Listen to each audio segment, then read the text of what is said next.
маған өте қатты ұнамайтын нәрселер болды.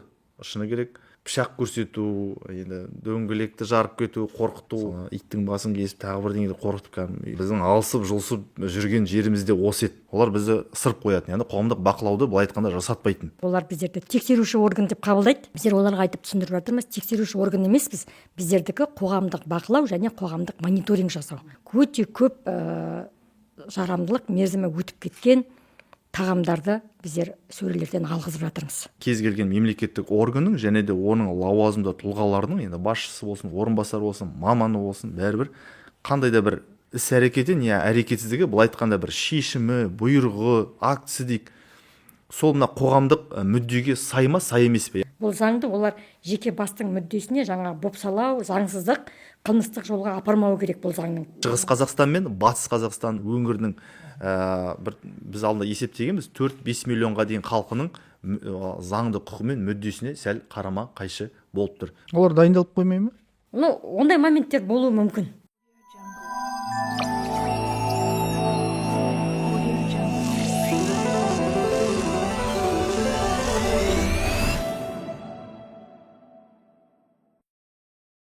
Қайырлы күн, көрермен, тыңдарман. Біз бүгін қоғамдық бақылау туралы заңды және осы саладағы кейбір мәселелерді талқыламақпыз. Бүгінгі студиямыздың қонақтарын таныстырып өтейін. Бүгін біздің студиямызда осы саланың сарапшылары, қоғам белсенділері Жанат Ізімбергенқызы Танабаева, Батыс Қазақстан облыстық азаматтық альянстың атқарушы директоры, және Бауыржан Зәкиұлы Ахметжан, заңгер, облыстық қоғамдық кеңестің мүшесі, Күн жарығы коалициясының сарапшысы. Қош келдіңіздер. Енді екеуіңізге бір ортақ сұрақ. Осы қоғамда қазір көп айтылмаған, аса бір қатты талқыланбаған заң бар. Қоғамдық бақылау туралы заң. Өздеріңізге белгілі, ол былтыр күзде қабылданып, осы биыл көктемнен бастап күшіне енді. Осы заң туралы айтсаңыздар, енді осы заңның қабылдануына үлес қосқандарыңызды да білеміз. Бастап. Жалпы қоғамдық бақылау деген түсінік ол бұрыннан бар нәрсе, оны өздеріңіз білесіздер. Кезіндегі кеңес дәуірінде де халықтық бақылау деген болды, партиялық бақылау. Енді жалпы бұл нәрсе бар дүние, және де ең басы келесі келген дамып келе жатқан мемлекетке керекті бір енді ол процесс, ол нақты қажет нәрсе. Және де мысалы біз өзіміздің қоғам белсенділері өзіміздің қызметімізде қоғамдық бақылау туралы заң қабылданғанға дейінде басқа заң нормаларына осындай бір нормаға ұқсас сипаты, бір ұқсастау деген талаптармен жұмысымызды жасап келдік, шынымызды айтсақ. Енді ол мысалға сыбайлас жемқорлыққа қарсы іс-қимыл туралы заң, президентіміздің бірнеше жарлығымен бекіткен тұжырымдамалар бар. Банағы бюджеттік бағдарламаларға 2030 жылға дейін азаматтардың бақылау жасау туралы, сыбайлас жемқорлыққа қарсы іс-қимылдың концепциясы 2026 жылға дейін. Осы заңдармен басқа да норматив құқықтық актілерді пайдаланып, тікелей ол жерде қоғамды бақылау деп жазылмаса да, кейбір жерде мысалы азаматтар коррупцияны талдай алады, ақпаратын іздей алады, тапқан нәрсесін тиісті органдарға, оның ішінде антикорға жолдай алады деген нормалар біздің заңгердің түсінігінше бұл қоғамдық бақылаудың бір сипатына ие, солай деп ойлаймыз. Және де сол мәселемен біз біраз жерде жұмысымызды атқардық. Енді оған енді өздеріңіз және де әлеуметтік желілер енді куә жұмысымызға. Және де бұл мәселе енді 20 жылы президент Тоқаевтың жолдауында айтылған болатын. Ол тапсырма берілді, дегенмен де енді біз оны бір жылдың ішінде күткен болатынбыз. Дегенмен де 23-тің тек былтырғы, яғни жылдың аяғына қарай ол заң жобасы дайын болып, мақұлданып, одан ол талқыланып, тек биыл, яғни 24 жылдың сәуірінен бастап күшіне енді. Сондықтан да бұл қоғамда бақылау туралы заңның шығуы, қабылдануы және іске асуы былай айтқанда бір 4 жылдың ол жақ бұл жағын алып отыр. Сонда біз осы ескеруіміз қажет. Осы заңның талқылауында сіз сарапшы болдыңыз. Жаңа тізімберіңіз сол туралы енді айтып өтсеңіз. осы заң 21 жылы сол президенттің тапсырмасымен жобасы дайындала бастаған кезде барлық өңірлерде жұмысшы топтары құрылған болатын. Сол жұмысшы топтың құрамында болып, мен бір 6 ай осы заңның жобасын талқылауға қатыстым. Енді ол кездегі жоба мен қазіргі қабылданған жобаның сәл-пәл айырмашылығы бар. Себебі кейбір мысалы баптарына, оның ішіндегі кейбір мәтіндерге біздердің қоғам белсенділерінің келіспейтін жерлеріміз болды. Соның ішінде қоғамдық кеңестер туралы заңмен кейбір ұқсас жерлері болды, бір-бірін қайталайтын функциялары. Сондай функцияларды алып тастауға тырыстық. Енді қазір мына заң күшіне енді сәуір айында. Енді қазір негізі ұсыныс болды. Облыстық қоғамдық кеңеске біздер осы заң қабылданады деген кезде ұсыныс берген болатынбыз. Сол заңның ішіндегі 3 бап бойынша бізде мысалы өңірімізде үлкен жұмыс атқаруға болады деп. Енді атап айтатын болсам, қоғамдық бақылау, қоғамдық мониторинг және қоғамдық сараптама. Осы 3 бап біздің мына қоғам белсенділері үшін, себебі бұл қоғамдық бақылау дегеніміз жалпы бюджет қаражатына жасалып жатқан мемлекеттік жобалар, мемлекеттік бағдарламаларға жалпы азаматтарды соны бақылауға тарту негізгі мақсаты, міндеті. Сондықтан оның ашықтығы, бұл жобалардың жаңағы мемлекеттік бағдарламалардың ашықтығына, қолжетімділігіне қол жеткізу, оған азаматтарды тарту болып табылады. Сондықтан бұл қоғамдық бақылауға кез келген өзін белсендімін дейтін азамат қоғамдық бақылауға қатысып, өзінің жұмысын жеке дара жүргізе алады. Енді бұл заң қоғам мен биліктің арасындағы байланысқа қалай әсер ете алады? Жаңа мемлекеттік органдардың ашықтығын қамтамасыз ете ме бұл заң? Қалай әсер етеді? Енді Жанат апай, сіз өте дұрыс айттыңыз. Жалпы мына қоғамдық бақылау заңының бірнеше қағидаты бар ғой, яғни негізгі принциптері ғой, былай айтқанда. Не үшін жасалды, не үшін керек? Соның ең біріншісі маған өте қатты ұнайтын да, бұл азаматтарды осындай қоғамдық бақылауға тарту деген ұғым. Яғни бұл жерде ең негізгі сөз бұл тарту. Тарту дегеніміз мемлекет азаматтарды шақырып тұр деген сөз. Яғни қонаққа шақырған сияқты. Келіңдер, қош келдіңдер. Біз сіздерді күтіп аламыз. Яғни барлық жұмыстарымызды, қызметімізді көрсетеміз, не жасап жатқанымыз деген. Яғни бұдан біз не түсінеміз? Бағанағы мен айтып отқандай, басқа заңдарда да осыған ұқсас түсініктемелер болғанмен, яғни тартып қоғамдық бақылау жасату деген термин болған жоқ, ол енді пайда болып тұр. Және де ең қызығы бұл жерде үкіметтің, мемлекеттің, биліктің өзі халыққа, жұртшылыққа, белсенділерге, коммерциялық емес ұйымдар болсын, яғни барлық азаматтарға айтып тұр: біз сендерге заңды жасап беріп отырмыз. Қоғамдық бақылауды бізге жасаңдар, бізді бақылаңдар, іс-әрекетімізді, шешімдерімізді, бұйрықтарымызды, яғни бізге бір бақылаушы керек деп үкіметтің өзі бізге тікелей не деп тұр, енді үндеу жасап тұр. Сондықтан осы ең ұнайтыны, осы жері маған ұнайтыны осы. Өйткені біздің де осыған дейін де мен өзім 3-4 жыл болды қоғамдық белсенділікпен айналысып жүргеніме, біздің алысып жұлысып жүрген жерімізде осы еді. Кейбір жерде бізге аудит органдары мемлекеттік сатып алуда екі тарап бар: тапсырыс беруші, мердігер, үшінші тарап жоқ. Үшінші тарап банағы аудит, немесе прокурор, немесе сот дау болса, яғни сіздер қоғам белсенділері, бұл жерде белсенді болмаса да, кез келген азамат болса да қатыстарың жоқ деп бізді кейбір облыстың аудиттары, мен Батыс Қазақстанды айтып отқан жоқпын, бұл жерде Павлодар, Қызылорда болу керек, шатаспасам, олар бізді сырып қоятын, яғни қоғамдық бақылауды былай айтқанда жасатпайтын. Яғни норманың өзі, құқық нормасы әр облыста әртүрлі қолданылатын. Банағы сыбайлас жемқорлыққа қарсы іс-қимыл заңы бойынша да біз талдай аламыз, біз коррупцияны бақылап ақпаратын бере аламыз, бірақ ол тек коррупциялық бір істер, схемаларға біздің пайымдауымызша, өйткені біз оны анықтағанмен, оны белгілейтін, осы мұны коррупция деп нақты нүктесін қоятын біз емес қой. Біздікі тек іздеу, анықтау және жеткізіп беру. Ары қарай антикорың, прокурорың, сотың, басқа да органдар айналысады. Сондықтан да осындай, былай айтқанда, әр түрлі, әр жерде, әр сипатта болып келген нәрселерді қазір мемлекет заң шығару арқылы азаматтарды осы қоғамдық бақылауға тартуды шақырып отыр. Бұл өте керемет, жақсы қадам, жақсы құбылыс. Тек осыны біз дұрыс пайдалансақ. Яғни қазіргі уақытта мен өзімде мына кеше ғана Шыңғырлау ауданынан келдік, сейсенбі күні Ақжайық ауданында болдық. өткен аптада Орал қаласында болдық. Яғни былай айтқанда мен қоғамдық кеңестің мүшесі ретінде өзіміздің әріптестерді, яғни аудандық, қалалық, облыстық қоғамдық кеңестің мүшелерімен басқа да белсенділерді осы қоғамдық бақылауды қалай жасайды деген тәсілдерін үйретудемін. Яғни дәріс тренинг өткізіп жүрмін, және де өзімнің осы тәжірибем бойынша осы заң бар, басқа да өзіміздің енді өмірлік тәжірибемізді қосып жұмыста 13 қадамды жасаған болатын, оны мүмкін артынан айтарым.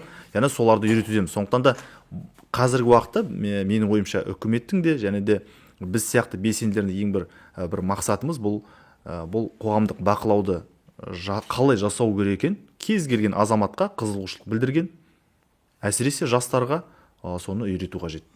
Өзіңіз айтып өтсеңіз. Енді бір мысал ретінде мен айтып кетейін. Биыл біздер осы сәуір айынан бері қарай тұтынушылардың құқығын қорғау және сол саладағы қоғамдық бақылау деген жобамен жұмыстанып жатырмыз. Сарапшымын сол жобада. Бұл жерде қазіргі таңда тұтынушылардың құқығын қорғау деген үлкен проблемаға айналды. Өздеріңіз білесіздер, мына ақпараттың ағыны өте қомақты, үлкен болған сайын, сонымен қатар елімізге, Қазақстанға алыс жақын шетелдерден өте көп өнімдер келіп жатыр.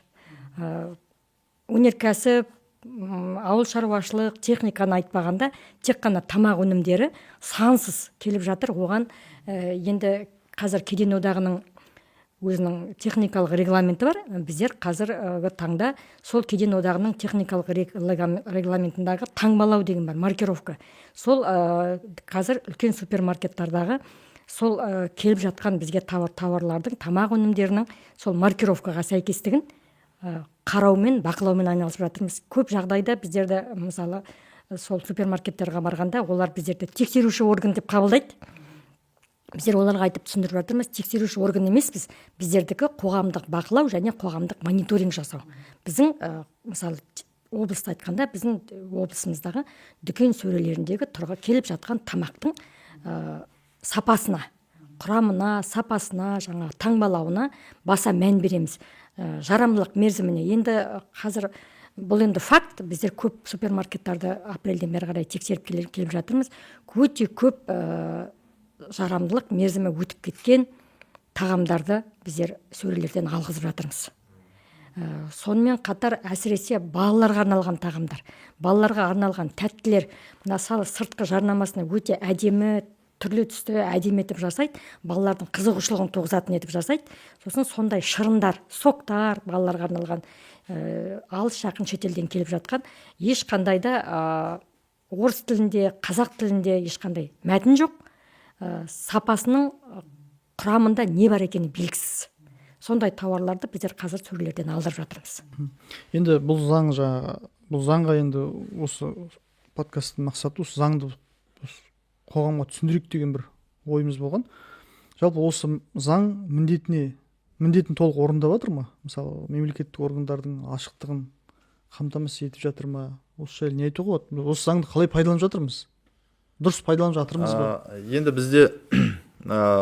бізде жалпы заң шығару және оны қолдану тәжірибесінде әртүрлі жағдайлар бар. Мысалға, кейбір заңдар жасалады, шығарылады, оны бір тиісті мемлекеттік органның құзыреті үшін пайдаланады. Яғни ол мемлекетке пайдалы, өте керек, қажетті зат. Мысалға, көп алысқа бармайық, ол мысалы банағы коррупцияға қарсы біздің заңымыз. Яғни бұны ең көп пайдаланатын кім? Ол мемлекеттік құзыретті орган, басқа да органдар. Ол былай айтқанда қарапайым тұрғынға, жаңағы сіз айтып отқандай, күнделікті тамағын сатып алып, жұмысын жасап, бала шағасын мектепке апарып келіп жүрген Орал қаласының тұрғынына ол заңның қатты өміріне әсері болмауы мүмкін. Ол оны кейде білмеуі де мүмкін. Өздеріңіз білесіздер. Біреу бір дәрісте оқытпаса, бір жарнамадан көрмесе, антикордың жарнамасынан былай ол бетпе-бет келмейді. Келмеуі де мүмкін, оны пайдаланбауы мүмкін. Енді кейбір осы заңды, мысалы, қоғамдық бақылау заңы енді керісінше бұл енді мен ойымша енді 50-50, яғни мемлекеттік орган өзінің жұмысын нақты жасасын, банағыда ашықтығы болсын, сенімін арттырсын, жұмыстарын ыңғайландырсын, жалпы бір қоғамдық бақылаушылар бар деп иемденіп, не дейді енді қорқу деген сөз дұрыс емес шығар, бірақ именіп бір сырт көзі бар иә. Сыртта бір бақылаушылар бар, олардың телефон видеолары мен суреттері бар деген сияқты өздерін бір дұрыс ұстап жүретін мемлекеттік орган мен лауазымды тұлғаларға арналғанда болса, екінші жағынан бұл заңда бағанағыдай үндеуі бар. Қараңдар, бақылау жасаңдар, ашықтығын қамтамасыз етіңдер. Және де ең басы бұл заңның тағы бір өзектілігі енді мына мәселе ғой, ол дегеніміз, яғни кез келген мемлекеттік органның және де оның лауазымды тұлғаларының, енді басшысы болсын, орынбасары болсын, маманы болсын, бәрібір қандай да бір іс-әрекеті не әрекетсіздігі, былай айтқанда бір шешімі, бұйрығы, актісі дейік, сол мына қоғамдық мүддеге сай ма, сай емес пе, яғни соны бір не дейді енді, соны бір қарау ғой, бақылау дегеніміз. Яғни енді бізде Оралдың мысалдарын айтайық. Енді соңғы мысалдардан енді немесе Қазақстан бойынша мысалға айтатын болсақ, мысалға біздегі киікті табиғаттан алу деп аталғанмен шын мәнінде ату, банағы етін пайдалану, не дейді оны, бұны енді қалай деп айтуға болады, сондай бір жаңалық ойлап тапты ғой үкіметтен, не атуға болады екен, олардың етін алуға болады екен деген сияқты. Яғни ол жерде олардың бір шешімі пайда болды. Бізде әрқын түсінікті заң бойынша шешім болған, артында бір бұйрығы не акт тұрады. Яғни бұл жерде содан кейін халықтың қандай да бір ашу-ызасын тудырған, жұрттың әсіресе бұны киелі жануар деп санайтын қазақ халқының өзіміздің облыста да, басқа облыстарда да болған қатты реніш тудырған біз әлеуметтік желіде өте көп көрдік, қаншама жиналыстар болды. Яғни бұл айтқанда бұл қоғамдық мүддеге киікті ату және оның етін пайдалану шешімі сәйкес келмейді екен. Ол бір жақсы Оралдың мысалынан айтатын болсақ, енді сәл енді ескілеу болар, бірақ соңғы бірнеше жылда мына парк арқылы өтетін орталық Шаған өзенінің үстінен көпір салу мәселесі. Бұл да бір ұзақ келе жатыр. Бұл да сол Орал қаласының тұрғындарына, бұл Орал қаласының әкімдігінің беріп тұрған ұсынысы көпір салайық деген сөз ұнамайды. Өйткені көпір салған кезде 3000-нан аса мекен терек, яғни көк желектің барлығы құртылу керек, жойылу керек. Әрине басқа жерге егеміз дейді, бірақ бар затты, табиғатты бүлдіріп аласыңдар деген халықтың бұл да мүддесіне келмей тұр. Мүмкін енді ол жақта акиматтың да уәжінің де бір салмағы бар шығар, өйткені көпір бір жағынан керек те шығар. Енді бұл енді түрлі мамандар оны өзінің қорытындысын беру керек, иә? Бұл бір мәселе. Екінші мәселе, тағы да Қазақстанға айтайық, бұл Қазақстанымыздың уақыт сағат белдеуін UTC плюс енді 6 болды шығыс өңірлер, біздер UTC плюс 5 едік, бәрімізді бірдей қылдыру. Қазір қандай олда да шығыс Қазақстан мен батыс Қазақстан өңірінің біз алдында есептегенбіз 4-5 миллионға дейін халқының заңды құқы мен мүддесіне сәл қарама қайшы болып тұр. Біз батыс халқы әуелден 2005-тен бері қате өмірде сүріп кетатымыз, қате өмір деп айтатымыз, биологиялық сағатымыз қазіргі мына сағат 10-нан 13 кетті. Біздің биологиялық сағатымыз табиғи күн жүрісі бойынша сағат қазір 9-дан 13 немесе сағат 9 болып жатыр. Біз өз өмірімізден 1 сағат жарымға өмір сүріп жатырмыз. Тасқала ары қарай Жәнібек Орда тіпті сол 2 сағатқа дейін де жетіп қалады. Яғни ол шамаларда плюс 3 болу керек, Оралдың үстінде плюс 4, ары қарай Ақтөбеден ары қарай Қостанайда плюс 5, шығысың енді әлі плюс 6, шығыс Қазақстанның ең бір шеті плюс 7-ге кірік. Яғни былай айтқанда қарапайым бұрынғы классикалық 3 сағат белдеу бізде болу керек еді. Жеме-жем келгенде кейбір енді мен өзім олардың қорытындысын жалған деп ойлаймын.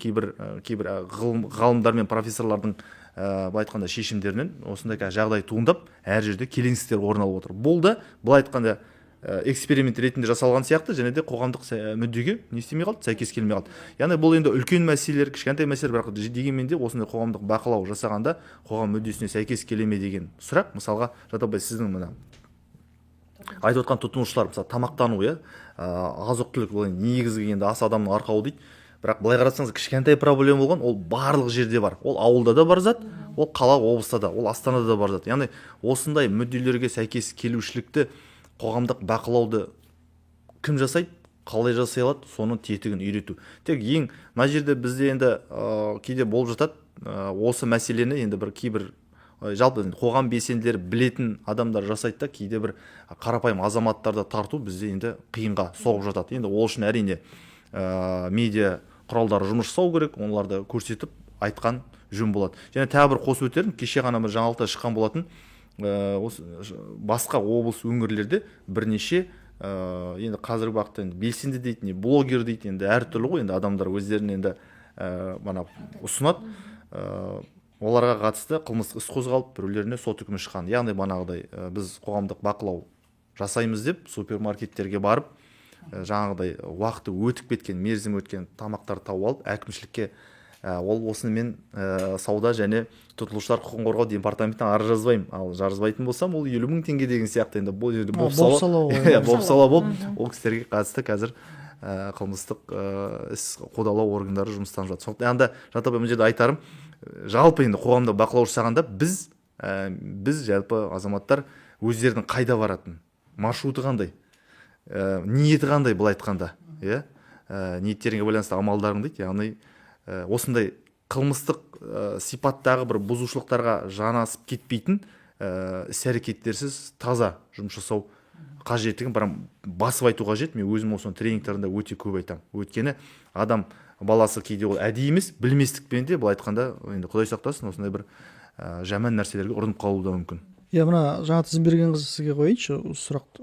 Мына бізде заңдар жақсы жазылады, бірақ күрделі, қиын ғой. Мысалы, осы заңның өзін, қоғамдық бақылау туралы заңды оқыған кезде жай қарапайым адамға түсіну қиын сияқты.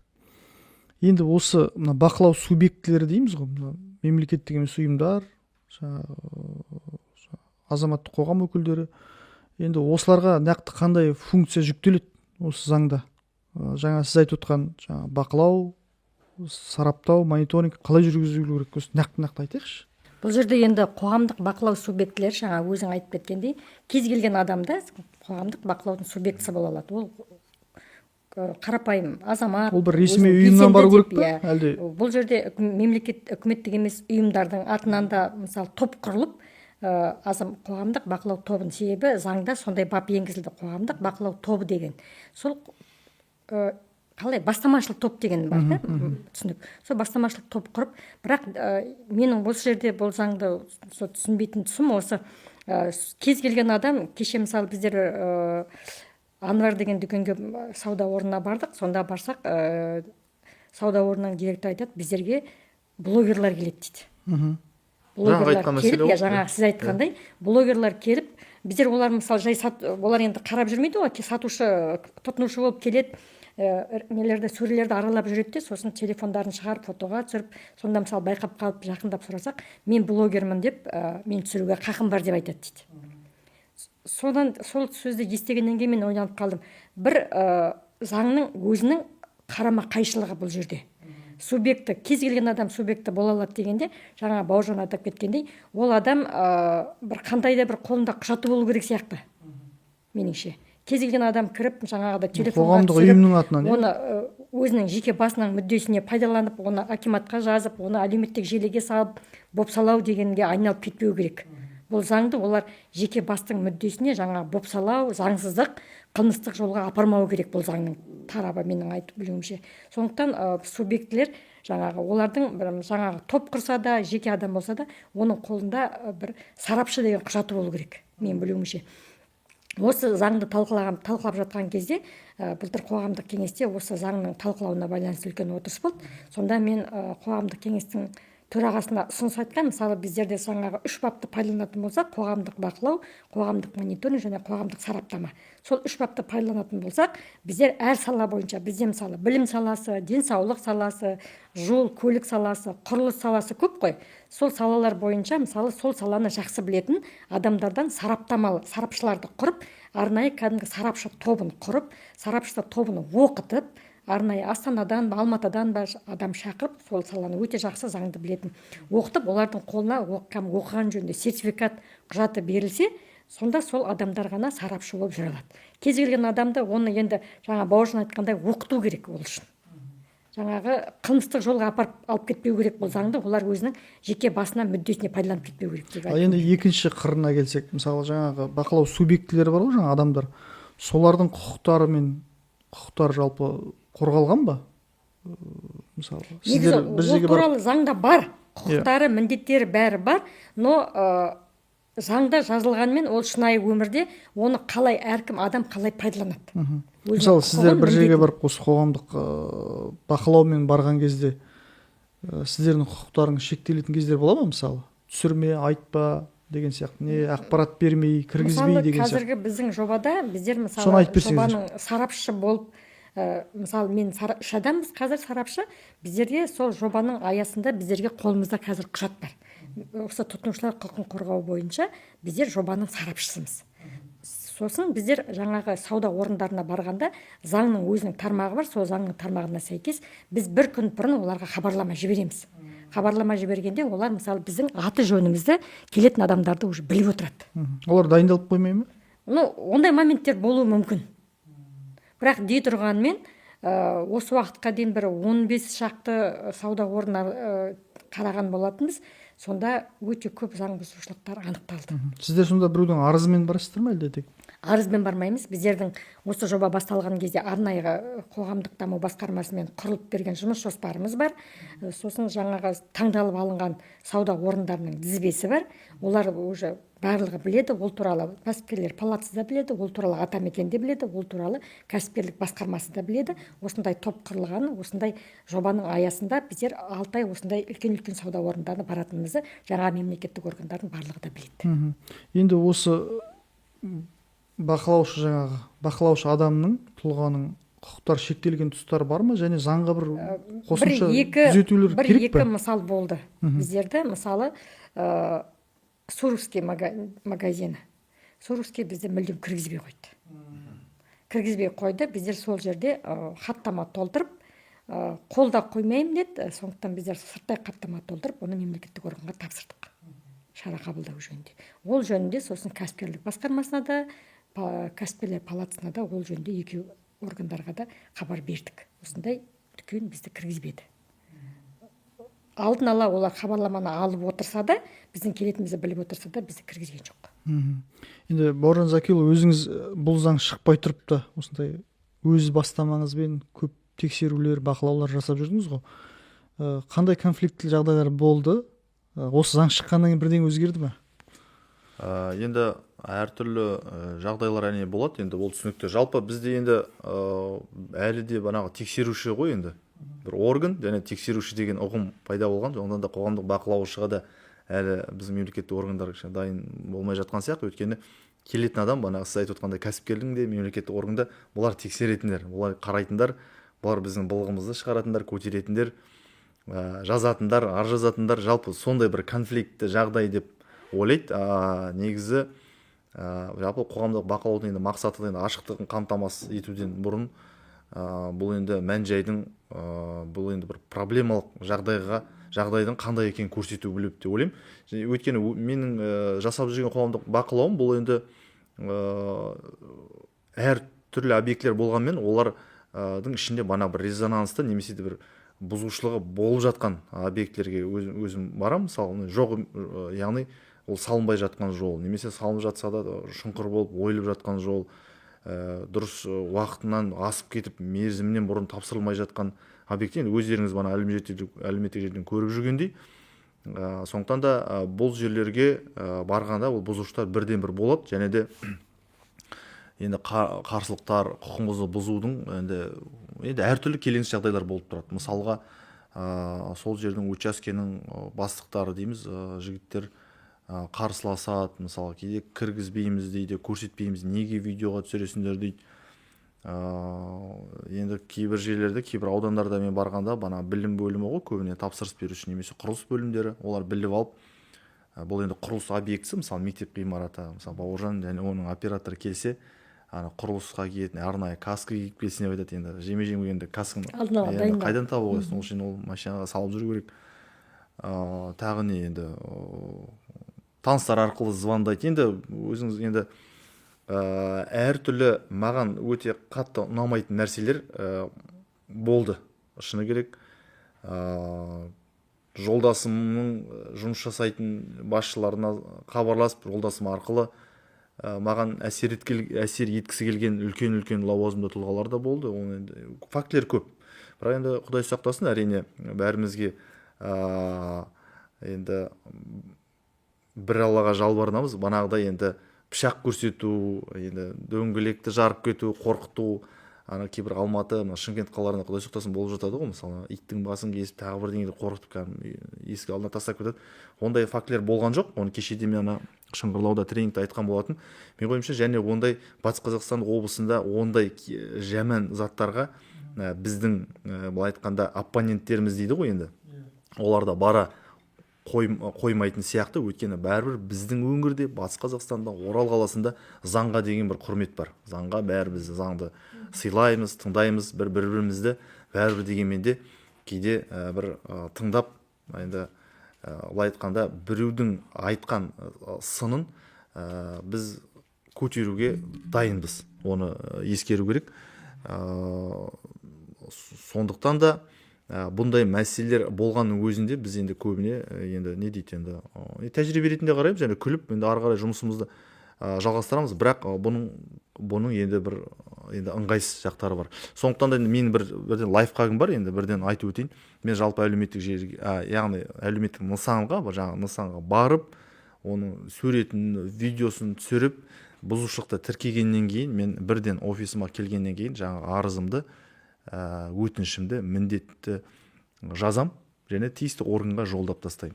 Содан кейін ғана барып әлеуметтік желіге пост, видео, суреттерді салам. Яғни өткені маған әлі күнге дейін де хабарласады, мана достарыма хабарластырады, былай келеді, офисқа келеді. Мынандай мәселе болған жоқ па, мысалы жаңа жеке территорияға кірді, заңсыз кірді деген сияқты кері арыз беру, ондай проблема болған жоқ па? Жеке территория дегенде мен біріншіден жеке ондай фирма, жеке зауыттарға барып көрген жоқпын. Оған бақылау ретінде, оған енді жаңағыдай жатап айтқанда комиссиямен барған дұрыс болады. Біздің баратымыз бұл кәдімгі жер, кәдімгі карьер, мемлекеттің иелігіндегі мемлекеттік объекттің нысандары. Ол яғни бұл енді былай айтқанда енді Жанат апай екеуміздің енді саламызда сәл әртүрлі. Жалпы қоғам белсендінің әр өзінің бір салалары бар, кәдімгі айналысатын маман ретінде. Сондықтан да әркімнің өзінің бір енді шекарасынан енді шықпағанда жүрді. Енді осы әңгіменің жалғасы ретінде, мысалы қоғамдық бақылау туралы заңға осы белсенділерді қолдау немесе қауіпсіздік шаралары туралы бір өзгеріс енгізу керек пе, қалай ойлайсыз? Енді өзгеріс енгізу қажет болатын шығар. Өйткені бізде жалпы заңдар қабылданғаннан кейін артынан бір уақыт өткеннен, яғни тәжірибе жиналақталады. Содан кейін барып бізде не болады? Өзгерістер еніп жатады. Немесе бізде бір резонансты жағдай болады. Бұл айтқанда ол заңда есептелмей қалған форс-мажор деп атады оны, коллизия дейді. Яғни заңда жоқ екен, бұл норманы реттейін десе бір жағдай болады. Құдай сақтасын, кейде ол мысалы қан төгілуі мүмкін, немесе де басқа да жағдай болуы мүмкін. Яғни бір тұйық ситуация ғой, ешқандай да жол жоқ шығатын. Яғни сол кезде барып оны заң шығарушы органға тиісті ақпарат жеткеннен кейін, әсіресе бізде бір резонанс болу керек. Ол міндетті түрде бір журналист, блогер ма, немесе бір кәдімгі көрсетіп, әр жерде видеосы таралып, быт-шыты шыққаннан кейін ситуацияны, содан кейін барып шұғыл түрде заңға өзгерістер еніп жатады. Ол енді бізде дәстүр ретінде келе жатыр. Оны ана кезінде Алматыда сот орындаушылар мен полиция қызметкерлері, және де сол коттеджді сатып алам деген кісіні атып тастаған Дружнов атты борышкердің жағдайынан да білуге. Содан кейін біраз заңға өзгерістер енген болатын. Оны өздеріңізге мәлім. Сондықтан да бұл, мен ойымша, бұл заңнан кейін де бірнеше уақыт өткеннен кейін осындай өзгерістер ену мүмкін. Ол енді біздерден мысалы өңірлерде өзінің әр өңірдің практикасына байланысты. Жаңағы мен ұсыныс ретінде айтып жатырмын ғой, осы жолда айтып кетейін. Сіз енді журналист ретінде, қоғам белсендісі ретінде Бауыржанды да өте жақсы білемін, сіздердің жұмыстарыңызды да білемін. Жаңағы менің ұсынысым, енді қазір жыл аяғының бітуіне 1-2 ай қалды ғой. Мысалы қазірден бастап жаңағы заңда арнайы бап бар ғой, қоғамдық бақылау тобы дегенде.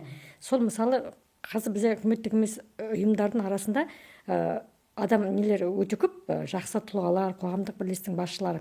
Бірақ барлығының бірдей әр саладан білетіні ондай көп емес. Мысалы білім саласында өте жақсы білмейтін адам болуы мүмкін да олардың арасында. Мысалы олардың арасында техника, шаруашылық, құрылыс, жол саласын өте жақсы білмейтін адам болуы мүмкін. Сондықтан әр сала бойынша бір сарапшыны өздерінің мысалы бастамасы бойынша дайындап, жаңағыдай топ құрып, қазірден бастап соларды оқытып, қолдарына сертификатын беріп, келесі жылы жұмысты бастап кететін деді. Себебі сәуір айында заң қабылданды. Бірақ дей тұрғанмен, мен қазір өңірде қарап отырмын ғой, бізде осы заңға әлі басымдық беріп жатқан жоқпыз. Жұмыс әлі нақты басталған жоқ. Жеке дара адамдар жұмыстанып жатыр да, бірақ нақты жаңағыдай мысалы әлеуметтік желіге көрсетіп, немесе телевидениеге шығып, немесе бір үлкен мақала жазып, ондай жұмыстар бізде әлі қатты басталған жоқ. Сондықтан мен де жаңағыдай ұсыныс заңның бабын пайдаланып арнайы топты құрып, сол кезде мысалы олардың арасында блогер да болуы мүмкін, олардың арасында қоғам белсендісі де болуы мүмкін. Жаңағы айтқандай өздерінің заңның тармақтарын өзінің жеке басының пайдасына пайдаланып кетпеу үшін. Жаңағы белсенділердің арасында да әртүрлі адамдар бар ғой, пиғылдар әртүрлі адамдар болады. Сондықтан сондайға жол бермеу үшін арнайы топ құрып, топты оқытып, сарапшы деген қолына қағаз. Бұл жерде жалпы мына атқа мінетін, осы жерде атқа мінетін белсенділер бұл қоғамдық кеңестің мүшелері деп ойлаймын. Өйткені бұл заңды жаңа айтқандай қарапайым тұрғын бірден түсініп, бірден өздері қоғамды бақылау жасау қоюы неғайбыл, өте сирек. Кейбір үйдің тұрғындары болмаса, мысалға бір жиналып, 3-4 үйдің, 5 этажды үйдің тұрғындары жиналып, балалар алаңы керек еді деп. Олар қоғамда бақылау деген заң бар екен, ондай сөзді түсінігін білмеуі мүмкін.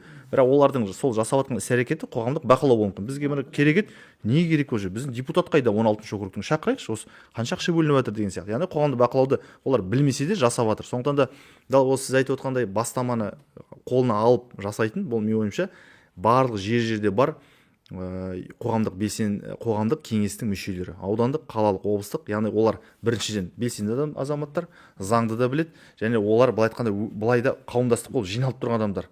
Манағыдай 5-5-тен тобын құрып жасайтын болса, әр саласын өздері алып жасауға болады. Бірақ енді Жанатбай, сіздің енді сертификат беріп әр адамның мүшені оқыту дегеніңізге сәл мен келіспеймін. Енді бұл жерде енді ондай оқытып сертификат беретін болсақ, жаңағыдай біздер, яғни қоғам белсенді жасап жүргендер тағы да бір сатыға көтеріліп, басқа азаматтар қарапайым осығанда онда құқығы бар ғой заңда, солар қалып қоюы мүмкін. Сондықтан да бұны бір баланспен қарастыру керек.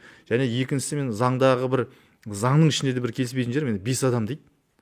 5 адам дегеніміз аз емес, ол көп адам, тақсан. Және 5 адам болғандықтан, 5 адам түрлі пікір болғандықтан, олар кейбір бір өте ыңғайсыз нәрселерді зерттеп сұрақ қоя бастағанда, оларды бір-бірлеп комиссиядан ойларын өзгертіп алып тастау да оңай. Өздеріңіз білесіздер, әртүрлі органдары бар, ол мемлекеттік не лауазымды адамдар да былай айтқанда қарап отырмайды. Ол енді бір жалпы қоғамда бұл шахмат ойынына ұқсайды. Сондықтан да мен ұсынысым бұл 3 адам болса. Енді 2 адам енді жұп, 3 адам тақ болса, 3 адам сәл азаяп, және оны жинауды оңай. Жалпы қоғамды бақылауда жазылып тұр ғой заңда, 5 адам жиналады, өздері манағы комиссия құрады да қағазға жазады. Ал бүгін мысалға 1 қараша 2024 жыл Орал қаласы 5-еуміз аты жөндерін жазып, туған жылдарымыздай жиналып қоғамдық бақылау жасағымыз келеді. Біздің таңдап тұрған мысалға нелеріміз, объектілеріміз, мысалы кім? Орал қаласының спорт бөлімі, ветеринария бөлімі, сосын зашағанның мысалға полиция бөлімі. Осындай бір мәселелерін қарамыз келеді деп. Қолдарын қойды, комиссияны жасады, сосын ол хатты жаңа органдарға немесе лауазымды тұлғалар жібереді. Ал біз саған келейік деп едік. Кабинетіңде тыңдайық, не біздің офисқа кел, немесе бір объект. Мысалға, сол объектіңе, мысалы спорт бөлімі де қандай объект бар? Балалар спорт алаңы дейік мысалға, теннис орталығы дейік, соған барып тыңдайық, мәселеңді қарайық деген сияқты ғой. Сондықтан да осы мәселеде 5-тен 3 болса, өйткені кейде 5 адамды жинау, ол енді жеме-жем келгенде я деп айтқанмен қол қояр кезде комиссия жасақталып барып, және де арыз жазатын кезде адамдардың кейде батылдығы да жетпей жатады. Оны біз міндетті түрде ескеруіміз керек. Енді бұл ұйымдастыру жағы ғой. Мына ресурс жағы қалай шешілу керек? Заңда бұл жайлы не айтылады? Ресурс дегенде енді бұл жерде біріншіден бұның барлығы да қаражаттан, яғни қаражаттандырылмайды. Енді бұл адамдардың өзінің енді бастамашыл топтан белсенділігінен жиналды, қарады. Бұл енді қоғамдық, шында да кәдімгі қоғамдық жұмыс. Сондықтан да қолдағы барларын пайдаланады, өз көлігімен немесе автобуспен өздерінің телефонына түсіріп, қағазды өзі жазып. Бұл да ең басы, мен ойымша, манағыдай енді шында да ниеттердің, және де ең қажет не бұл жерде? Ең басы актыны толтырғаннан кейін бұны өтінішпен. Қазір енді өте оңай, телефонда да егов мобайлбен де арызды жібере аламыз. Интернеттің, компьютерің болса, олмен де оңай, болмайтса қағазбен апарып бересің. Жалпы бірақ енді менің ойымша бұл жерде бана сіз айтқандай биыл мемлекеттік органдарда мынадай сыңай, яғни мына заң қабылданды, бірақ әлі олар бастамай тұра тұрса екен, бана келмей-ақ қойсыншы әлі деген. Сондықтан да айтып тұрмын ғой, оны біреу бастау керек, біреу көрсету керек. Оның енді осыны жасайтында осы жерде сценаның, сахнаның алдына шығатын қоғамдық кеңестің мүшелері, менің ойымша. Сол менің де айтқым келген сол, мысалы өзім осы үкіметтік емес салада 15 жылдан бері істеп келе жатырмын ғой. Сонда мысалы көптеген белсенді қоғамға танымал адамдар бар, бірақ олардың арасында да мысалы білім саласын өте жақсы білетін жоқ, немесе құрылыс саласын өте жақсы білетін жоқ. Ол тек былай сырттай қарап кету емес, ол ана ішкі нюанстарын білу керек те. Мысалы жол сияқты ғой, жол неден жасалу керек, қалай жасалу керек, қандай материалдан жасалу керек. Сол сияқты мысалы оны анық-қанығын зерттейді. Сондықтан жаңа менің айтып отқан ұсынысым, олар солай әр сала бойынша, мысалы мен білім салатын бақылайтын болсам, мен оны интернеттен іздеп, былай аяқтай барып, мектептерді, білім басқармаларына барып, білім бөлімдеріне барып, қандай проблемалар бар бәрін қарап, өзім нені бақылаймын, нені қараймын, мен өзім білуім керек, мысалы сарапшы ретінде. Сол мен айтқым келгені. Дұрыс, сарапшы міндетті түрде болу керек. Сосын және мынандай мәселе бар. Мен мына өзімнің әлеуметтік желімде ылғи жариялаған жұмыстарды жариялағаннан кейін мен енді көрушілер, оқырмандар дейміз ғой, солардан көп ұсыныстар түсіп жатады. Мысалы айтады, әке мен вахтада жасаймын, мысалы атым Айбек мысалға, немесе Азамат, мен мысалға құрылыстағы мына сметаны, жобалық сметаны жақсы оқи аламын деген сияқты. Көмектесейін деп. Иә, яғни көмектесейін. Волонтерство. Иә, екіншісі жазады, мысалға мен жол неде саласына, асфальт салатын компанияда жасадым. Яғни қалай қабаттарын біледі, соны барлығын білемін деп. Сондықтан да бұл жерде жалпы біздің тұрғындар негізі белсенді, негізі бәрібір біздің азаматтар, қазақ халқы біреуге енді көмектесуге, өзімен жанашыр болуға дайын. Сондықтан да тиісті енді жарнама, ақпараттандыру болған кезде әртүрлі азаматтарды былай айтқанда өзінің уақытын тауып, осы жұмысқа араласам, осы елімнің болашағы ғой, жайлы орта айналамызды дұрыстайық, балаларымызды жақсы жағдай жасайық, мемлекетіміз, еліміз дамысын деп жанашыр адамдар негізі көптен көп. Сондықтан да ол сарапшыларды тарту ойымыз, ол міндетті түрде солай болу керек. Жалпы қоғамдық кеңестегі жиналғандарды да көбіне қарасаңыз солай ғой. Көп бір нәрседен сарапшы. Енді бұрын зейнетке шыққаны бар, егде жастағысы бар, жасы да бар, бірақ бәрі де бір саланың бір майталмандары. Сондықтан да оларға, жалпы кеңес мүшелеріне бұл жұмыс оңай берілуі мүмкін. Екіншіден, енді әрине басқа да институттар бар ғой, енді өзін-өзі басқару, мысалы депутатың бар, ассамблеяң бар, әртүрлі мысалға жұртшылықтардың бір нелері бар, мысалы кәсіподақтар бар, бұл айтқанда. Бірақ депутаттардан жолы әртүрлі дейсің. Иә, жолдар түрлі. Бірақ депутаттардың бұл жерден де кішкене сәл оларға қиынырақ болуы мүмкін. Өйткені білесіздер, біздің енді өзім талдаған ақпаратқа сай, біздің депутаттардың, біздің облыс пен қаланың енді жартысынан көбі, яғни 50-60% олар кәсіпкерлер, оның ішінде олар мемлекеттік сатып алумен жұмыс жасайтын депутаттар. Яғни олар өздері яғни бюджетті бекітіп, ақшаны әкімдікке беруші депутат, мына жағынан олар мердігер. Олар қалай қоғамдық бақылау жасай алады? Бұл енді сұрақ. Сондықтан да қоғамдық қақтығыс, мүдделер қақтығысы міндетті түрде туындайды. Сондықтан да енді барлығы емес, бірақ енді 50% деген өзі біраз цифры. Сондықтан да қоғамдық кеңес мүшелеріне бұл олар не кәсіпкер емес, не депутат емес, не ол мемлекет сатып алуға қатысып жатқан жоқ. Бұл бақылау жасауды олар мықты етіп жасай алады деп ойлаймын өзім. Осы подкаст аясында мысалы біз рилстар шығарамыз да бірнеше. Енді қысқаша адамдарға бір түсінік берейікші. Мына руководство дейді ғой. Иә, алгоритм ғой. Иә, алгоритм. Мысалы бір адам бір мәселені көріп тұр, өзіне қатысты болуы да мүмкін. Енді осыны қоғамдық талқылауға шығару үшін, немесе бір жаңағы заңда айтылған мониторинг сараптама жасау үшін не істеу керек? Қандай қадамдар бар ода? Соны нақтылап айтыңызшы. Бірінші мында бару керек, содан кейін мынандай әрекет жасау керек деген сияқты. Мысалға енді Оралдың мысалдарын алайық. Бізде мысалға балалар алаңы жетіспейді. Мына Сарытау, Қазақ ауыл жақтарда аялдамалар жетіспейді. Немесе бізде алкомаркеттер өте көп. Мысалға сол мәселені мен де көтергім келген. Иә, алкомаркеттер өте көп. Бұлардың барлығы да бір проблема. Алкомаркеттің өте көбі неге келеді? Бізде қылмысқа келеді. Иә, әсіресе бізде мына қасақана қылмыстар, оның ішінде мас күйінде, ол міндетті түрде. Енді бана балалар ойын алаңы жетіспейтін, балалар ойын алаңсыз өмір сүріп жатыр, әлі бір дамып келе жатсақ та балалардың бақытты балалық шағын жасап бере алмаймыз. Аялдамалар енді жайлылық түсінікті. Шықтың автобусты сен жарты сағат бойында, біздің автобустар 3 минутта келіп жатса, аялдама жоқ бола қойсын дерлік, қолына зонтын ұстап шығар. Бірақ біздің автобустардың өзі ұзақ жүреді. Сондықтан да аялдама міндетті түрде керек. Бұл енді дамыған елдің бір көрінісі. Енді осыны мысалы көрді. Енді жақсы, енді қоғамдық бақылау бойынша бұл жерде жалпы менің лайфхагым ол әрқашан екі тәсіл болады. Бір адам мысалы көрді мәселені, ол соны суретке түсірді, не соны арызын жазды да өзінің өтініш арқылы тиісті органға жолдады. Ал мен мынандай мәселені көрдім, мынаны шешу керек. Не бұл дұрыс па әлде бұрыс па деген сияқты сұрағым. Бұл бірінші жолы. Бұл бір өзі істей алады. Екінші жолы бар. Екінші жолы бұл мәселені тағы да солай жазады да, бірақ артына 10, 20, 30 қанша адамға қол қойдыра алады. Бұл екінші тәсілі. Яғни бұл жерде кішкене салмағы арыздың көбейеді. Мысалға Бауыржан Зәкиұлы және де артындағы 35 адам деген сияқты. Енді үшінші жолы бар. Үшінші жолы сол жердің тұрғындары мысалға. Мысалы алкомаркет сатылатын сол жердегі жатақхананың немесе балалар алаңы жоқ месокомбинаттағы тұрғындардың. Олар енді 40 адам болса 40 арыз жазады.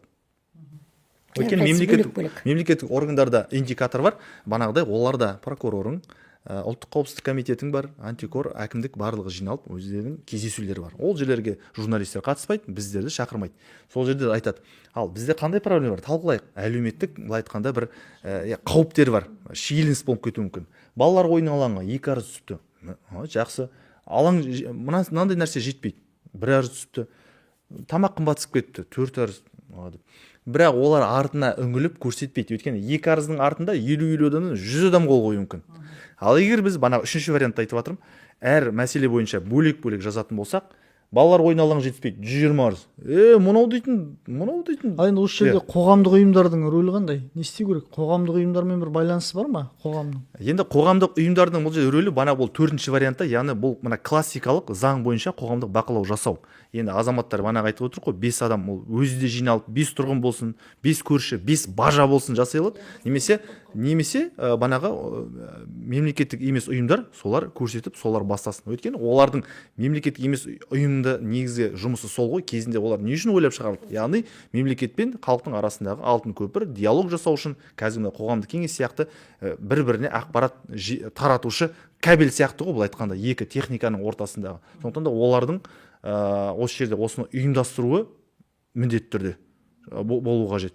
Енді бірақ жеме-жем келгенде бізде кейде ішкі саясат немесе де басқа да бір органдардың мен келісіп, ал біз осылай жасайық деп едік деп бір келісім алу функциялар болып жатады. Мен өзім соған кейбір сәттерде қарсымын, өйткені бұл қоғамдық бақылау бізге айтып тұр. Кез келген салаға ешкім бұл жерде келісім алыңдар, рұқсат берсін, прокуратура мөрін қойсын деген талап жоқ. Сондықтан да барлық салаға жасай алады. Осындай міне 4 варианты бар. Тағы да бір қосып өтерім, енді 3-ші, 4-ші вариантада адам, ол 5 адам бірігіп бір хат жолдасын, немесе бөлек-бөлек арыз жазғанда бір жақсы адам өзі қол қойып арызды жіберген кезде ол өзіне міндет алады. Яғни бір адам жазып 100 адам қол қойғанда ол 100 адам көбіне түсінбейді. Қол қойдық, ол келесі күні ұмытып қалады, не арыз көтерген, көбіне солай. Ол енді ол адамның бір несі, енді не дейді, табиғатынан солай. Егер өзі жазып, өзі қол қойып, ұйымдастырып беріп жіберсе, ол міндет алады, және де ол түсінеді, өзі де мемлекеттің бір жұмысына тікелей араласып жатқанына.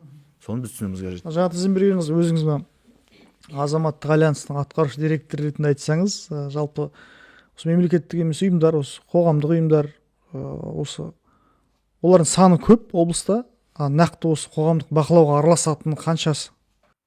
Енді сол осы заң қолданғалы күшіне енгелі менің ойымда жүрген бірінші мәселе, осы заңға азаматтық альянстың құрамына кіретіні бар, кірмейтіні бар. Үкіметтік емес ұйымдар бізде өте көп, облыста, қалада, аудандарда бар қазір. Солардың барлығын осы заңның аясында жұмыс жасауға тарту. Себебі жаңа Бауыржан айтып кеткен проблемалар тек қана қалада емес, бұндай проблемалар аудандарда да бар, бұндай проблемалар ауылдарда да бар. Сондықтан мысалы ауылдарда ақсақалдар кеңесі деген бар, әйелдер кеңесі деген бар, жастар кеңесі деген бар, көп жас әкімдердің жанында сондай кеңестер бар, бастамашыл топ жаңағы. Солар мысалы өзі өңіріндегі сондай жаңағы проблемаларға бұл жерде енді ақы төленбейді, ешқандай міндеттелмейді, сондықтан өздерінің осы өңірге пайдасын тигізу мақсатында, өзінің белсенділігін көрсету мақсатында мемлекеттің ісіне араласу, жаңа заңның өзінде де айтылып тұр, мемлекеттің ісіне араласу, билік пен халықтың арасындағы көпір.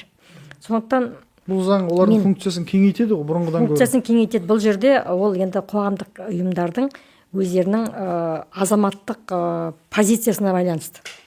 ол тек қана әлгі жоба алып, тек қана мен жобамен жұмыс істеймін, басқа нәрселер мені қызықтырмайды, басқа нәрсеге мен алаңдатпаймын, басымды қатырмаймын деген әңгіме емес. Бұл жерде әр адамның өзінің азаматтық ұстанымы болу керек те, тек қана ақылы жұмыс жасамай, өзінің жаңағы осы заңдардың қоғамдық кеңестер, мысалы қазір бізде қоғамдық ұйымдардың арасында қоғамдық кеңестің мүшелері бар, депутат болып жатқандар бар арасында. Сондықтан соларды мен осы заңның аясында жұмыс істеуге тарту, қоғамдық ұйымдарды әсіресе. Себебі сол қоғамдық ұйымдардың жұмысы арқылы халық соны көріп, қоғамдық ұйымдардың себебі қазір мысалы аудандарға, ауылдарға жиі барам ғой, сонда олар көбі азаматтық альянс деген ұйым бар екенін білмейтін бар. Қоғамдық ұйымның не екенін білмейтіні бар. Оларды қандай жұмыстармен айналысатынын да білмейтіндер бар. Сондықтан неғұрлым көбірек соларға ақпарат беру, сосын оны әлеуметтік желіде жиі жариялау, телевидениеда түрлі хабарларға шығу, жаңағы жұмыстарды көрсету. Сөйтіп халықты заңның жұмыс істеуіне халықты тарту. Мысалы, Америкада законопослушный гражданин деген понятие бар ғой, сол деңгейге бізге халықты сондай деңгейге жеткізу. Законопослушный гражданин деген. Енді құқық бұзушылыққа төзбеушілік қой енді принципе біздегі сол ғой.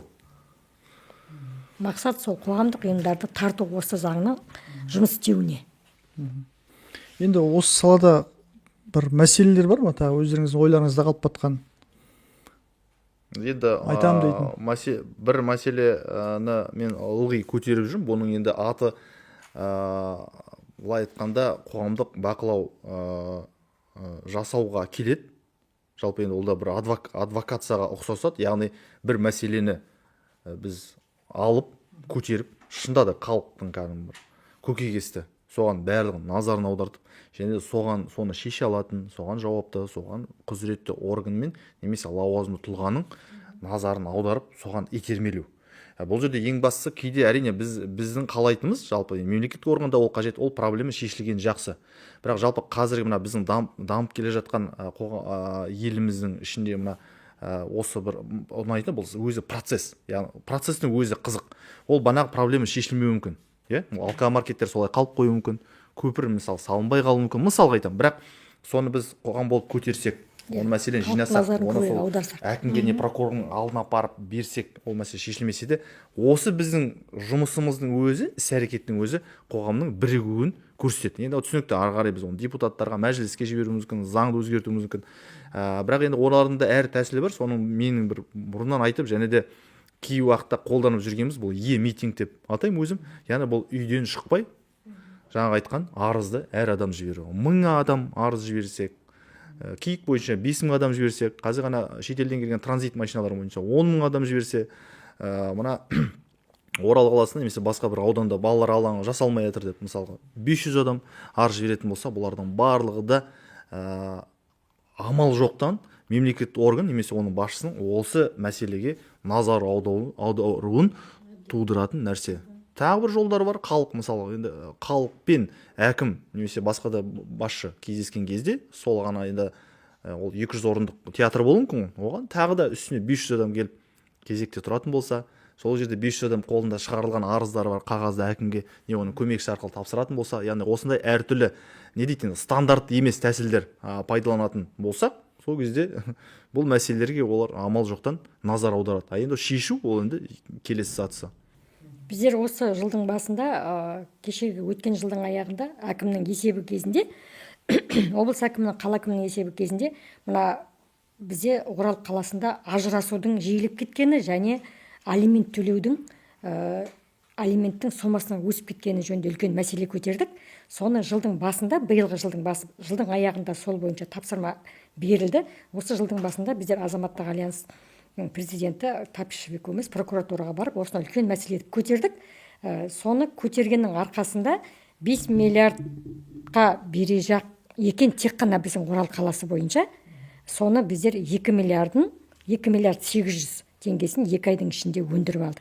Сол жұмысты біздер көтергеннің арқасында сол жұмысты прокуратура сол жұмысты бақылауын алды, қадағалауын алды. Ол жұмысты әділет басқармасы қадағалауын алды және ол жұмысты ішкі істер полиция департаменті қадағалауын алып, соның арқасында жұмыс жоспары құрылып, арнайы рейдке шықтық. Біздер 2 ай бойы таңда, түнде 2 мезгілде рейдке шықтық сондай адрестерге. Соның арқасында жаңағы жұмыс жолға қойылып, мына алимент төлеуден жалтарып жүрген азаматтардың көбіне салмақ жеке сот орындаушыларға түседі ғой. Бірақ жеке сот орындаушылардың өздерінің заңы бар да, ол заң оларды тек сол рамкадан шыға алмайды олар. Олардың жұмысы жаңағы әділет департаментімен байланысты, олардың жұмысы прокуратурамен байланысты, олардың жұмысы полиция департаментімен байланысты. Себебі іздеу жариялауға бұлар өздері іздеуге құқы жоқ та, бұлар хатты береді, хат департаментке апарады. Департаментке апарғанда жаңағы жергілікті полиция жаңағы қашып жүрген азаматтарды іздеп принудительно алып келу керек. Сол жұмыстар мысалы 2 айдың ішінде атқарылу керек болса, ол жұмыстар 5 ай, 6 ай жылдап атқарылмайды да, жаңағы сот жауап алимент талап етуші көбіне келіншектер ғой, жас келіншектер, әйелдер, көп балалы. Солар жаңағы сот орындаушыларға олардың білетіні тек қана сот орындаушы. Сот орындаушы айтады: сен неге менің күйеуімді таппай жатсың, сен неге менің алиментімді таппай жатсың, мен сенің үстіңнен арыз жазамын, мен сенің үстінен прокуратураға жазамын, мен сенің үстінен департаментке жазамын, мен сені жұмыстан шығарттырамын. Сондай әңгімелер. Сондықтан сол әңгімелерді мен естігеннен кейін жаңағын біздер мәселе етіп мен прокуратураның алдында көтеріп, соның арқасында қазір бұлардың жұмыстары біршама жеңілденіп қалды. Бір жүйеге қойылды. Қазір прокуратура уже қадағалауында ұстап отыр ол жұмысты. Соның арқасында жаңағы алимент төлеуші деген жалтарып жүрген жігіттер бұрын қашып жүрген болса, қазір өздері хабарласып, мені іздеп жатыр екенсіңдер. Себебі олардың әр андам Қазақстаннан шығуына, қаладан шығуына шектеу қойылды, олардың банктік есеп шоттарына шектеу қойылды, атында үйі болса, көлігі болса, соларға шектеу қойылды. Енді олардың өздері шауып келе бастады. Менің долгымды берешегімді санап берші, мен төлейін деп жатырмын деген сияқты. Бұл да қоғамдық бақылаудың бір түрі жатады деп ойлаймын. Бұл енді біздің өзіміздің бастамасымызбен болған шаруа, сол енді жолға қойып бергенімізге біздер қуандық сол жұмысты. Енді мына біз журналистер жұмыс барысында түрлі сұраулар жібереміз органдарға. Сол кезде соңғы кезде естіп жүргеніміз мемлекеттік органдардың өздері айтады: қазір біздің өзіміздің сұрауымызға отпискамен жауап береді дейді.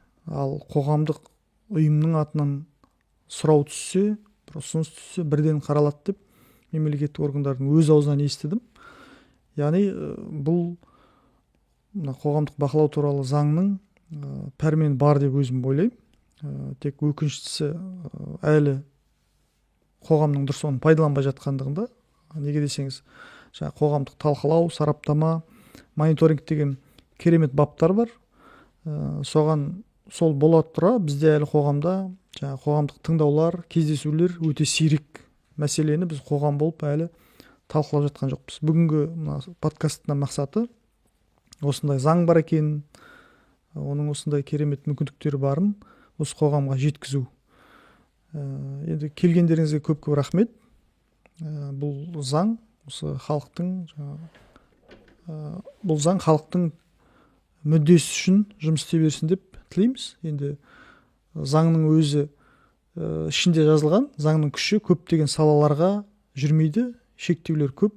Өздеріңіз айтып отқан түзетулер де керек, әлі жетілдіру керек. Оны да жасайтын осы бәрібір белсенділер, қоғам белсенділері. Біраз ақпарат бердік деп ойлаймыз. Келгендеріңізге көп рахмет. Жұмыстарыңызға табыс тілейміз. Рахмет.